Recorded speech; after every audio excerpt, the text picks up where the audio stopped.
Frank Adler is telling his niece Mary to prepare for school. He tells her he's making her a nice breakfast.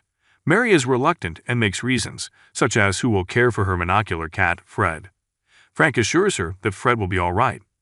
She requests the special meal she was promised, but Frank simply shows her a box of Kellogg's cereal with the word "special" scrawled on it, much to her disappointment. Frank drops her off at the bus stop, where Mary goes to school for the first time. Roberta, Frank's neighbor, follows him back to his home. She expresses worries about Mary attending school. She believes something will happen to her. Frank appears apprehensive. Later, Mary is in school, looking as if she'd rather be anywhere else. Bonnie, her teacher, goes around the classroom, asking the students simple math questions. Mary stares at her and the rest of the class with disgust, believing Bonnie's inquiries are trivial. The teacher begins asking Mary more challenging questions. Mary readily answers them, but when the questions become more difficult, particularly when it comes to multiplication, Mary pauses for a moment, which Bonnie interprets as her cue to stop. After a little silence, Mary properly answers the multiplication question. Bonnie grabs the calculator to make sure it's correct. She is perplexed and realizes that Mary is not a typical child. Miss Davis, the principal, is introduced to the first graders, who treat her with respect. Mary acts nonchalantly, yelling at Davis and Bonnie to phone Frank and order him to get her out of here. Later that day, Frank arrives to take up Mary. Bonnie confronts him, attempting to persuade him that Mary is not your typical child. Frank dismisses her, explaining that it's just the Jacquard-Trachtenberg method, which Mary used to calculate the math questions Bonnie asked in class. Bonnie claims Mary is only 7, to which Frank responds that he learned the same approach when he was 8, implying that it is not a big issue. Bonnie subsequently looks up the Jacquard-Trachtenberg process and is highly impressed. Frank is working on a boat when Mary requests to take it for a test drive. They spend time together at the beach, talking about various topics, and Frank informs Mary that her mother would like her to make friends. Mary invites Fred to school and introduces him to her friends. She informs them that he has only one eye. The children ask her how he lost his eye. Mary reacts, stating she doesn't know because she found him like this in the trash and, in a way, saved him. Bonnie gets closer to Mary. She assigns her extra schoolwork, knowing she'll accomplish it faster than most classmates.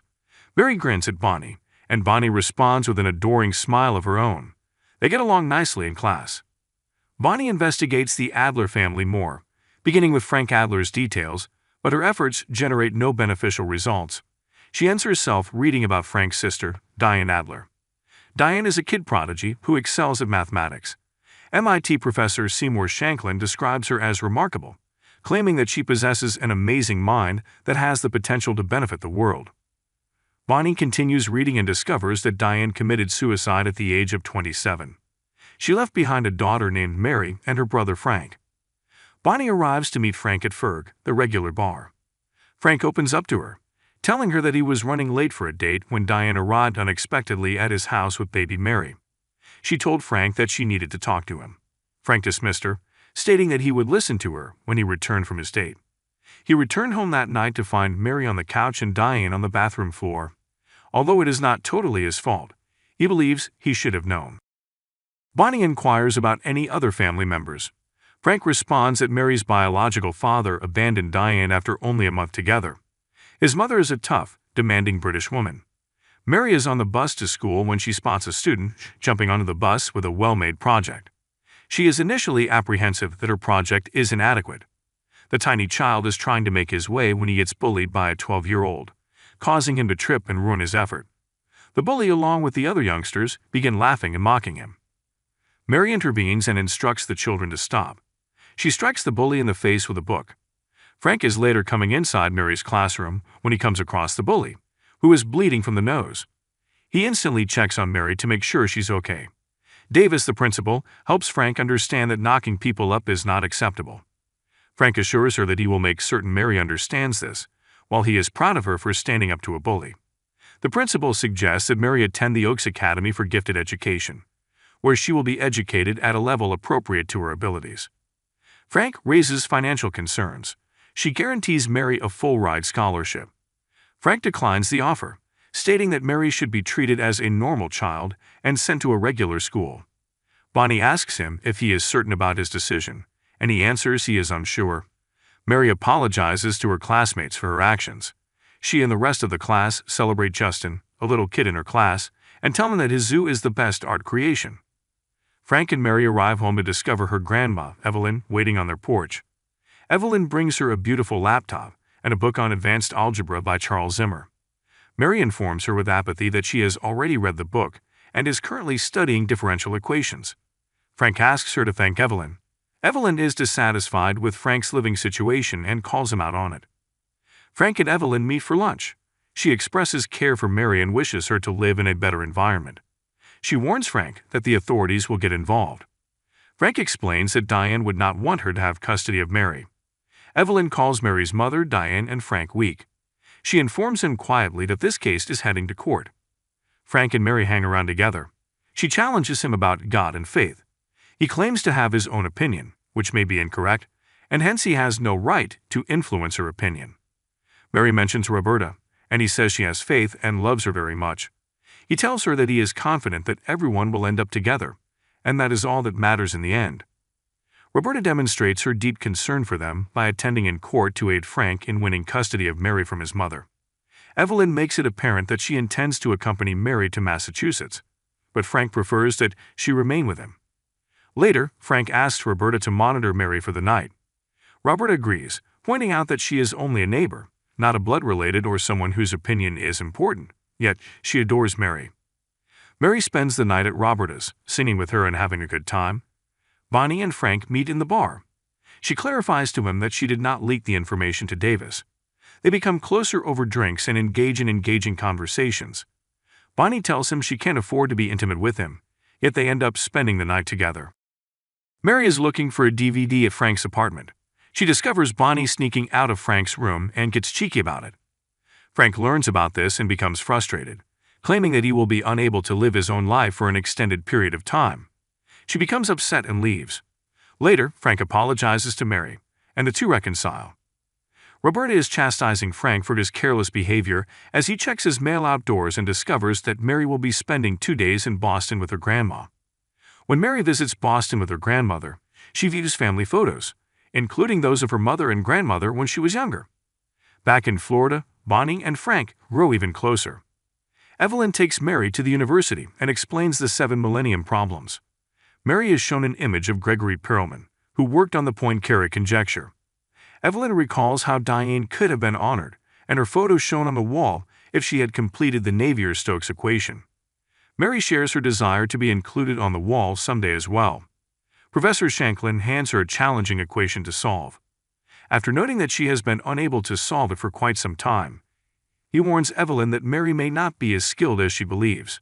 Evelyn is marching frantically, regretting going to Shanklin in the first place, when Mary informs her that the calculation was incorrect and so unsolvable. They return to Shanklin, and Mary corrects the equation. She solves it till the end, leaving Shanklin feeling overwhelmed. When they return home, Mary informs Frank that while Evelyn is kind, she does not want to live with her. He guarantees her that she won't leave. Mary encounters Pat, a social worker, who asks her several questions about her life. Mary mentions watching Ultimate Fighter with Frank. She also informs her that he vowed to keep her around and that he is a decent person. Pat asks her why she thinks that, and she says that Frank has wanted her since the beginning, regardless of her intelligence. Mary's biological father appears in court, claiming that Evelyn should have custody of Mary. Mary's father is embarrassed by Frank's attorney, who makes him realize that he does not even know his daughter's second name and has never met her in person. Frank wins this round of court. He walks her to the car. She informs him that she dislikes being at odds with her son. Frank claims they've always been at odds. Mary locks herself up and tears furiously since her deadbeat father does not see her while he is in town. Later, Frank drives Mary and Roberta to the hospital.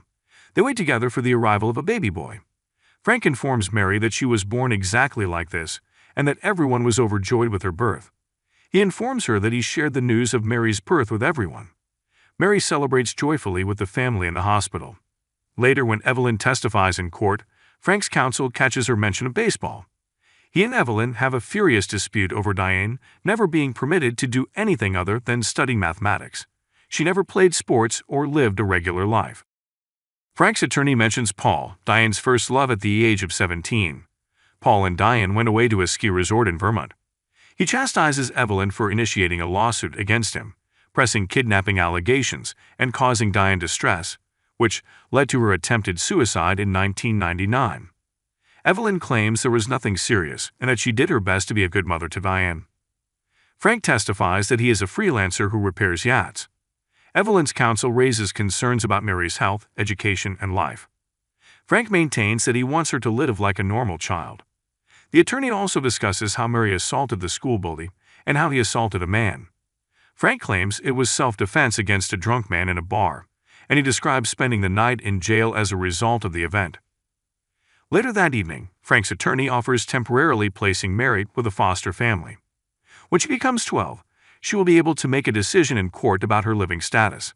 The foster family lives in Tampa.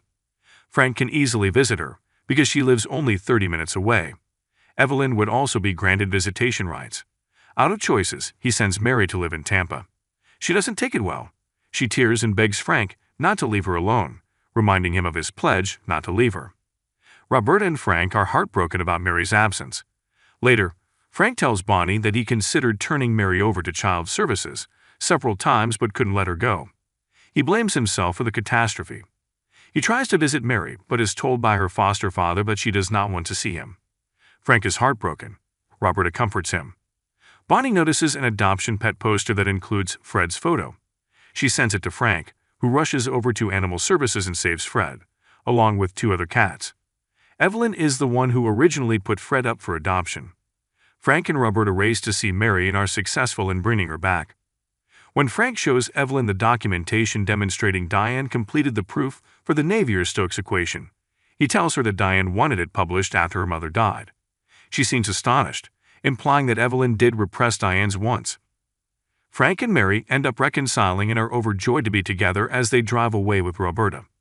Evelyn bursts into tears as she stares at the tear-stained letters with doodling. She calls MIT and gets in touch with Shanklin. Mary attends university, and Frank picks her up. They converse in the car. He delivers her Rena Descartes' book about existence. She jokes with him about it. Frank drops her off at the park, where she joins the other Girl Scouts and plays cheerfully. Frank smiles lovingly at Bonnie from a distance. The end. Thanks for watching. Subscribe to watch more videos like this.